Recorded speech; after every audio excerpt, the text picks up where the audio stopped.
আমি একজন ব্যবসায়ী, অনেকের সাথে আমার লেনদেন আছে, অনেকে আমার কাছে টাকা পায়, আমি অনেকের কাছে পাবো। যদি হঠাৎ আমার মৃত্যু হয়, যারা আমার কাছে টাকা পাবে তাদেরকে যদি আমার পরিবার টাকা না দেয়, তাহলে শরীর বিধান কি? খুব দরকারি একটা প্রশ্ন।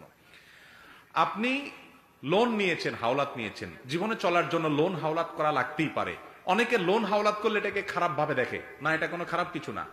আমাদের নবী করিম সাল্লাল্লাহু আলাইহি সাল্লাম হাওলাত নিছেন না নেন নাই? মুসলমানের থেকে তো নিছেন, এক ইহুদির কাছ থেকেও ধার নিয়েছেন। বিধায় মানুষের প্রয়োজনে মানুষ ধার নেয়া দেওয়া এটা করতেই পারে। মুশকিল হলো ধার নেয়ার পর আমাদের সমাজে বেশিরভাগ মানুষ এমন প্রতারণা করে, যার কাছ থেকে ধার নিছে মনে হয় তারা আর চিনেও না। ধার নেয়ার পর ওই লোক যে বেচারা ধার দিছে সে এবার ভিক্ষুকের মতো তার পিছে পিছে ঘুরা লাগে। যেই দোকানদার বেচারা বাকি দিছে, উপকার করছে, এরপরে সে আর ওই দোকানের সামনে দিয়ে হাঁটে না, আরেক দোকান থেকে যায় সদাই খায়। এই রোগগুলো আমাদের সমাজে আছে না নাই?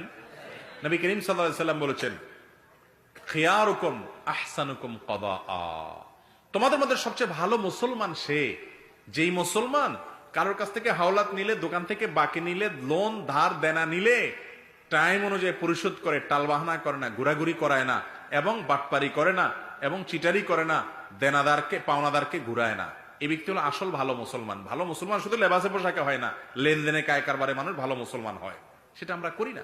ভাইরা আমার, এখন কথা হলো আপনি ব্যবসা করতে গিয়ে দেনা করেছেন, আপনার ঘুরানোর উদ্দেশ্য নাই, কিন্তু আপনি পারেন নাই দিতে, যে কোনো ভাবে বিপদে পড়ে গেছেন।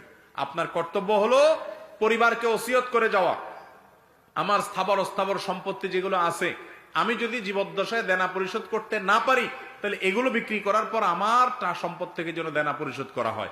এমনকি আপনি ওসিয়ত না করলেও ওয়ারিসদের উপরে ফরজ কর্তব্য হলো তার বাপ, তার ভাই, তার মা, তার বড় ভাই বা তার যে কোনো নিকটাত্মীয় মারা গেছে, তার মৃত্যুর পর যদি পাওনাদার থাকে, 1 নম্বরের কাজ হলো তার সম্পদগুলো সবগুলোর মূল্য বের করে বিক্রি